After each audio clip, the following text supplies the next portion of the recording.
So that was, it was around 2016 or 17 you started writing HOMESTEAD. Yeah, I've still got all the original. Yeah, and I think I keep losing track of time since 2020, to be perfectly honest, how things have gone. It's very hard to remember all those years and all those things. Yeah, this one took a lot. It was, and this one was interesting because this one, when I wrote it originally, I did it straight through. I just wrote it from start to finish. Whereas this one, I did it in, I know what's happening with this character, I know what's happening with that character, and I wrote their stories independently and then filled in the gaps. So they've both been written, and I learned a lot from this one, which when I went back to this one, I filled in a lot more gaps and filled out the characters. So yeah. And if someone, not that anyone will ever get to read the first drafts from years ago, but if I think about what we had years ago to what I received at the start of this year, which has become Emma's Homestead, there's so much that's changed, so much more that has been added to it, more characters, and also we completely changed the way the book's structured, because one of the wonderful things about Heaven's Homestead is that, well, let me put it this way. As I was reading it initially, it was often a little difficult to think, oh, hang on, I'm in 2014. No, wait a minute, I'm back in 1902 now.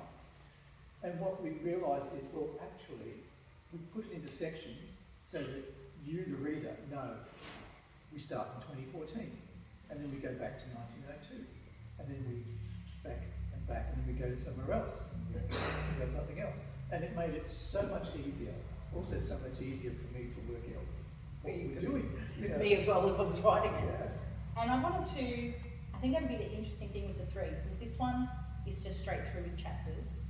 This one's in parts, and each part has a snippet of a quote from a writer or something that was relevant to that chapter.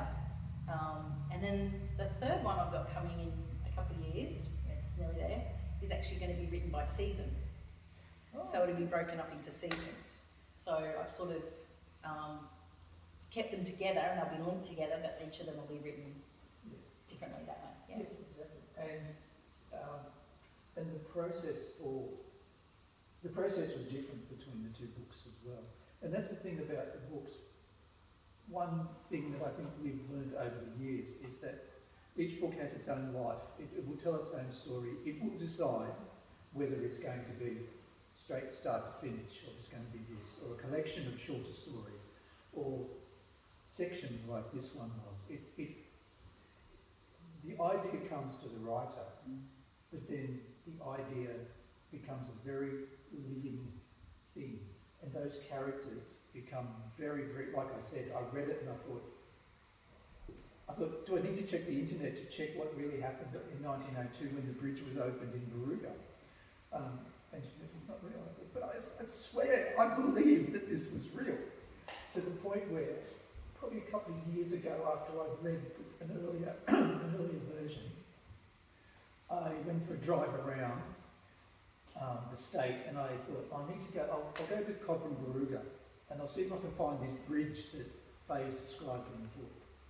And so I'm driving along, and I'm remembering what she's written, and all of a sudden it's like, I come around this turn, and all of a sudden it's like, wait, what's that? Thompson's Beach? Beach? What? It's a river. You know, and then it's like, oh my God, it's the bridge. And so I took the turn off just before it, went in it, and I stopped the car, got out, and walked up onto this old bridge which is next to the new bridge. I'm so thankful that they kept the old bridge there. And it was the most amazing goosebumps experience, because I could see Elizabeth, I could see Andrew as I walked on this bridge. And I think we should still try to do another launch up in Baruga, because I think, you know, it would be magical. Yeah. It's really fascinating to have, it's got such a life that it brought that bridge and that town alive for me. I think for me, every time I look at that and I visualise it, all I see is her standing on the bridge in this outfit. And it's daylight actually, which is interesting because obviously the events are different in the book. but she's just standing there like a ghostly figure staring out up the Murray River towards, and you can't actually see. It is really bizarre, Thompson's Beach. You can't actually see the beach, and it is a beach. There's no ifs or buts. You can't see it from the bridge because the Murray bends very quickly. And I don't know if Michael had to slam the brakes on, because I know in the book I do that because I had to do it too. I went beach, and then I saw the bridge and I went slam the brakes on and quickly turned to the left. And we went up last weekend, and because I knew it was coming up this time. And it is beautiful. If you ever want to go for a day trip up there, they've got a beautiful cafe that sits there and you look over the beach, and all the locals are out on the beach, and then it goes down into the Murray. It's just sand for a good quite a few hundred metres. And then you can do the walk through the trees along the bank up onto the bridge. But yeah, in my mind, every time I think of it, I see Elizabeth standing just staring up. And every now and then, it wasn't there last weekend, but my daughter went up there camping and she got the photos with the paddle steamer going under it. And there's a little paddle steamer that still runs up and down and docks right around the corner from it. So she had those photos, and I originally was going to have a photo that had the paddle steamer going under it, and I had played with it because I love, same as yourself, design and graphic, and I had made it very haunting, and it was like dripping blood and all that sort of stuff colouring through it. And then I think I played with it way too much. We lost the photo. Mackenzie couldn't find the original photo. But then my cousin Daniel, he getting up early, and the original photo of this, and you'll see on the back, it has the thistle. The original photo is a lot more brighter. He was up one early morning out doing what farmers do, and he takes a lot of photos out on the farm early in the morning. And I just looked at it and I went, that's my photo. So I sent him a message and I went, hey Daniel, can I pinch your photo for my book cover?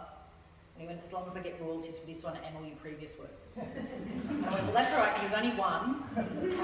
And if you don't want forward work, I'm even better, because I'm only going to go backwards by one. And so to have Kirsty, I've grown up with these guys, hanging out on the farm. If anything, those guys have been subject to me performing with them for our parents. We even tied our parents to chairs on the front lawn while we did shows and performed for them out on the afternoon.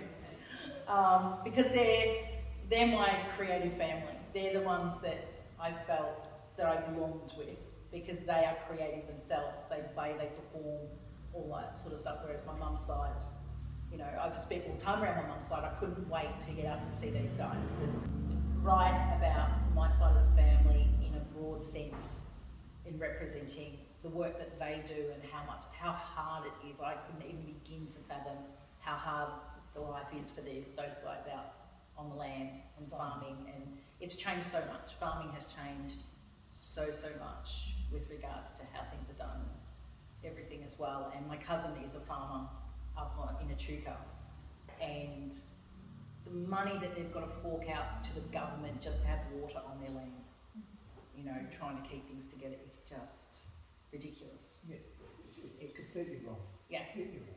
So that's why I dedicated this to those who were brave enough to start in a new world, who farm the land. It's not easy, and just thank you. So that's where that was coming from, and my family, because I wouldn't be here if it wasn't for that, my family. And that was beautifully read too, Kirsty. I love it. It's Yes. so good. That section was always one of my favourites.